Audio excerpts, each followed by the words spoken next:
Sir வணக்கம் sir. அனைத்து கட்சி கூட்டம் நடந்து முடிந்திருக்கிறது. இந்த தொகுதி மறுவரையறை தொடர்பாக தீர்மானம் போட்டிருக்காங்க. எல்லா கட்சிகளும் ஒருமித்து இதற்கு ஆதரவு தெரிவிச்சிருக்காங்க. இந்த தொகுதி மறுவரை திட்டம் வரக்கூடாது. எப்படி பாக்குறீங்க? பாரதிதாசன் பாட்டு தான் ஏற்கனவே உங்ககிட்ட சொல்லியிருக்கிறேன். எங்கள் பகைவர் எங்கோ மறைந்தார், இங்குள்ள தமிழர்கள் ஒன்றாதல் கண்டே. இதுக்கு உதாரணம் அத்தனை கட்சியும் சேர்ந்து. எங்கள் பகைவர் எங்கோ மறைந்தார், இங்குள்ள தமிழர்கள் ஒன்றாதல் கண்டே. பொங்கு தமிழருக்கு இன்னல் விளைத்தால் சங்காரம் நிஜம் என்று சங்கே முழங்கு. அவ்வளவுதான். எங்களுக்கு ஏதாவது கெடுதல் எங்க இனத்துக்கு செய்யணும்னு நினைச்சேன்னு நாங்கள் அத்தனை பேர் ஒன்றா சேர்ந்து ஒழிச்சு கட்டிடுவோங்கிறதுக்கு இந்த அனைத்து கட்சி கூட்டம் ஒரு உதாரணம்.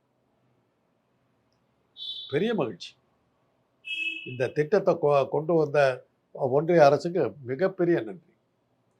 ஒரு பிரச்சனைன்னு ஒன்று வந்ததுன்னா தமிழை எந்த வேறுபாடு பார்க்காம ஒன்றா சேருவாங்கிறதுக்கு இது ஒரு ஆதாரம். அது போதும்.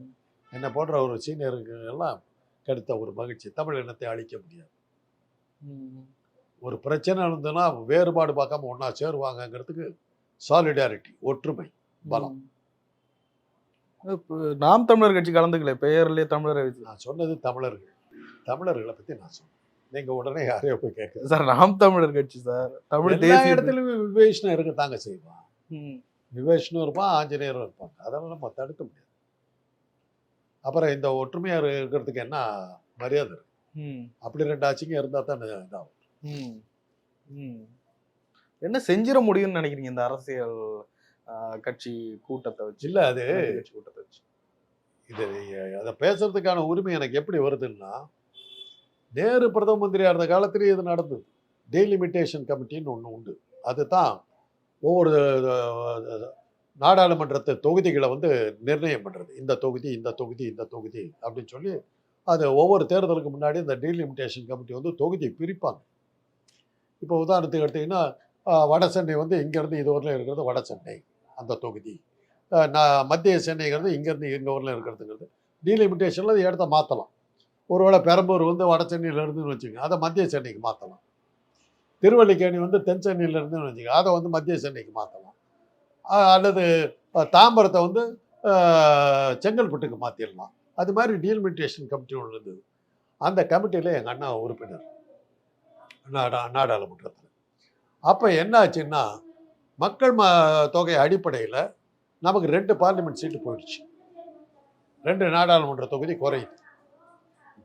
பார்லிமெண்ட்டில் அதை பற்றி டிஸ்கஷன் வரும்போது எங்கள் அண்ணன் பேசுகிறார். நீங்கள் சொன்ன குடும்ப கட்டுப்பாட்டை, மத்திய அரசு கொண்டு வந்த குடும்ப கட்டுப்பாட்டை நாங்கள் நேர்மையாக நிறைவேற்றியதால் எங்கள் மக்கள் தொகை குறைந்தது. அதற்காக எங்களுக்கு நீங்கள் பாராட்டு தெரிவிக்கிறதுக்கு பதிலாக எங்களுக்கு தண்டனை கொடுத்துருக்கீங்க. It is very strange. The law abiding people are punished for implementing the projects proposed by the central government by its own government அப்படின்னு சொல்லி பேசிட்டார் இங்கிலீஷில். நேரு அப்படியே அவருக்கு புரியல. முடிஞ்ச உடனே எங்கள் அண்ணனை கூப்பிட்டு அனுப்பிச்சிட்டார். கூட செளியனும் போகிறார். 2 பேர் போனோன்னு, என்ன சொல்கிறீங்க ராஜாராம்னு கேட்டார். இந்த மாதிரி குடும்ப கட்டுப்பாடு பண்ணதுனால எங்களுக்கு 2 சீட்டு போயிடுச்சு, நீ சொல்லி தானே நாங்கள் பண்ணோம், அப்புறம் எங்களை பனிஷ் பண்ணால் என்ன அர்த்தம்னு உடனே கேன்சல் பண்ணிட்டார். அந்த 2 சீட்டு அதெல்லாம் கிடையாது, தமிழ்நாட்டில் பழைய சீட்டு தாங்க. அப்படி தான் தப்பிச்சது. அதுக்கு எங்கள் அண்ணனுக்கு திரும்பி வந்தபோது மாலையெல்லாம் போட்டு வரவேற்பெல்லாம் கொடுத்தாங்க. இவருக்கு அந்த இது இவ்வளோ பெரிய விளைவு தமிழ்நாட்டில் ஏற்படுதுன்னு இவர் எதிர்பார்க்கல. ட்ரெயினை விட்டு இறக்கும்போது நான் அவர் ரிசீவ் பண்ணது காரை ஓட்டு காரில் கூப்பிட்டு வரதுக்காக நான் போயிருக்கேன். போகலாம், கூட்டமாக நிற்கிறாங்க. நானும் யாருக்கோ நிற்கிறாங்கன்னு பார்த்தா இவர் யார் வர்றான்னு இவர் கேட்குறாரு. அந்த கூட்டம் உங்களுக்கு தாங்க அந்த மாலையெல்லாம் அந்த அளவுக்கு வரவேற்பெல்லாம் கொடுத்தாங்க. அதனால தான் இந்த இது அன்னைக்கு நேரு அதை அந்த வாதத்தில் இருந்த நியாயத்தை புரிஞ்சுக்கிட்டு உடனே தள்ளி வச்சார். அன்னைக்கு வெறும் தமிழ்நாடு மாத்திரம்தான் போராடிச்சு. இன்னைக்கு தென்னாடே போராடும். கர்நாடகாவுடைய சீஃப் மினிஸ்டர் சொல்கிறார், ஒரு சீட்டை கூட குறைக்கூடாது. தெலுங்கானா எல்லாரும் சேர்ந்துருக்காங்க. தென் மாநிலங்களே ஒன்றா சேர்ந்துருக்கு. அப்படி இருக்கும்போது இந்த தடவை கொஞ்சம் அவ்வளோ சுலபமாக இருக்காது. அவங்க என்ன சொல்கிறாங்கன்னு அந்த அமித்ஷா என்ன சொன்னார்னா, உங்களுக்கு சீட்டு குறையாது, அதிகம் தான் ஆகும் அப்படின்னாரு. அதில் என்ன பிளான்னா, நமக்கு அதிகமாக ஒரு 5-6 சீட்டை கொடுத்துட்டு ஹிந்தி பேசுகிற மாநிலங்கள் வந்து அதுங்க ஒன்றா சேர்ந்துருச்சுன்னா நம்ம எல்லாரும் ஒன்றா சேர்ந்தா கூட ஒன்றும் பண்ண முடியாத அளவுக்கு அவங்களுடைய சீட்டை அதிகப்படுத்துகிறாங்க. ஹிந்தி டாமினேஷன் ஃபுல்லாக வர்றது. புரியுதா உங்களுக்கு? ஹிந்தி பேசாத அத்தனை மாநிலங்கள்லையும் சேர்த்த எம்பிக்கள் வந்து 100ன்னு வச்சிங்கன்னா, ஹிந்தி பேசும் மாநிலங்கள் மாத்திரமே இருக்கிற அந்த நாடாளுமன்ற உறுப்பினர்கள் 150. நீங்கள் 100 பேர் ஒன்றா சேர்ந்தாலும் ஹிந்தி பேசுகிற மாநிலங்களை எதிர்க்க முடியாது. 50 ஓட்டில் தோத்துருவீங்க. ஆனால் அவன் வச்சது தான் சட்டம்னு ஆகிடும். புரியுதா உங்களுக்கு? அந்த ஏகாதிபத்தியத்தை கொண்டு வரதுக்கு தான் இந்த கொண்டு வர்றாங்க. அதனால தான் முடியாதுன்னு சொல்கிறோம். இன்றைக்கே வந்து விந்திய மலைக்கு கீழே வந்து பாஜக வந்து கவலைப்படாமல் இருக்கிறதுக்கு காரணம், இன்றைக்கே அந்த சூழ்நிலையில் தான் இருக்கிறோம். தென்னாட்டு மக்கள் ஆந்திரா, கர்நாடகா, தெலுங்கானா, கேரளா, தமிழ்நாடு, பாண்டிச்சேரி இத்தனையும் சேர்ந்தாலும் அத்தனை எம்பிக்களையும் ஒன்றா சேர்ந்தாக்கா வட இந்திய எம்பிக்களை போல 1/3 பங்கு தான் நம்ம இருக்கோம். அவர் 2 பங்கு இருக்கோம். ஒன்றுமே பண்ண முடியாது. அதனால தான் நம்ம அவங்க என்ன பண்ண ஒரு ஒன்றிய அமைச்சர் வந்து உனக்கு காசு கொடுக்க முடியாது திமிர்ல பேசுகிறாங்க. ஏன் பேசுகிறான்? உன்னால என்ன ஒன்றும் பண்ண முடியாதுங்கிறதுனால பேசுகிறாங்க. அதுதான் இதில் இன்றைக்கி இருக்கிற சூழ்நிலை. ஆனால் இன்றைக்கி பார்த்தீங்கன்னா பார்த்தேன், டிவியில் பார்த்தேன், எல்லாரும் அருமையாக பேசியிருக்காங்க. நாங்கள் உங்களோடு இருக்கிறோம். அன்புமணினாக்கா இதை சும்மா விடக்கூடாது. நீங்கள் மற்ற மாநிலங்களுக்கு நீங்கள் பயணம் பண்ணி நீங்கள் போய் பேசிட்டு வரணுங்கிறாங்க. பஞ்சாபெல்லாம் எதுக்குறாங்க. பஞ்சாப்காரன் கூட எதுக்குறான். வடக்குலையும் எதிர்ப்பு இருக்கு. பார்க்கணும் எப்படி போகுது. பெரிய ஆபத்து. அதாவது இந்திய இறையாண்மை, அதாவது இந்திய நாடு ஒருமையாக இருக்க ஒன்றுபட்ட இந்தியா வேணும்னு நினச்சாக்கா இதை அவங்க கை விட்டாங்கன்னு. இல்லாட்டி போனால் தென் மாநிலங்கள் தனியாக பிரிஞ்சு நம்ம அந்த காலத்தில் கேட்ட திராவிட நாடு அவங்களே பிரித்து கொடுத்துருவாங்கன்னு நினைக்கிறேன். அப்படிதான் போகும். இல்லை, அவங்க சொல்ற கருத்தை ஒரு வகையில நியாயமா பார்க்கலையா? மக்கள் தொகை அடிப்படையில் அங்க பிரதிநிதித்துவம் இருந்தாதானே அதை மெயின்டைன் பண்ண முடியும். அது நம்ம இல்லைன்னு சொல்லலைங்க. ஐக்கிய நாடுகள் சபையில் அது மாதிரி வந்தது. இந்தியாவுக்கு மிக அதிகமான உறுப்பினர்களை நீங்கள் கொடுக்கணும் அப்படின்னு சொல்லி நம்ம கேட்டோம் மக்கள் தொகையின் அடிப்படையில். சைப்ரஸுங்கிறது ஒரு தீவு, ராமேஸ்வரம் சைஸ், அவங்களுக்கும் ஒரு பிரதிநிதி. அவங்க மொத்தமாகவே ஒரு மிஞ்சி போனால் 1.5 லட்சம் 2 லட்சம் தான் பாப்புலேஷன். அவங்களுக்கு ஐக்கிய நாடுகள் சபையில் ஒரு பிரதிநிதி. 130 கோடி மக்கள் தொகை கொண்ட ஒரு இந்திய நாட்டுக்கு ஒரே பிரதிநிதி. எந்த வகையில் நியாயம்? அவர் கிளீனாக சொல்லிட்டான், நாடுகளுக்கு தான் கொடுக்குறமே ஒழிய மக்கள் தொகைக்காக. அவ்வளோதான் பாயிண்ட். அந்த நாடு அத்தனையும் சேர்த்து ஒரே நாடை தான் வச்சுருக்க. உன்னுடைய நாட்டுக்கு ஒரு பிரதிநிதித்துவம், அவ்வளோதான். நீ அப்படியெல்லாம் பார்த்தாக்கா உங்களுக்கும் சைனாவுக்கும் கொடுத்துட்டாக்கா ஐக்கிய நாடுகள் சபையில் பூர்வமே நீங்கள் தான் மெம்பராக இருக்க முடியும், வேறு யாரும் இருக்க முடியும். அப்புறம் அது எப்படி ஐக்கிய நாடுகளாக எப்படி இருக்க முடியும்? இந்தியா சைனா சபைக்கு தான் போகணும். அது எப்படி வச்சுக்க முடியும்?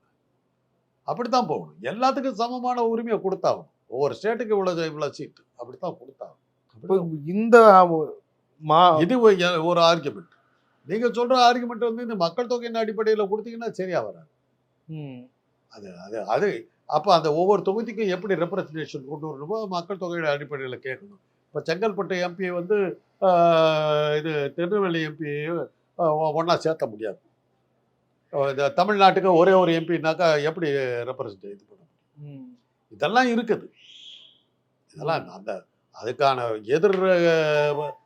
எதிர்வாதமும் நம்ம வைக்கலாம், ஆதரிச்சும் வாதம் வைக்கலாம்.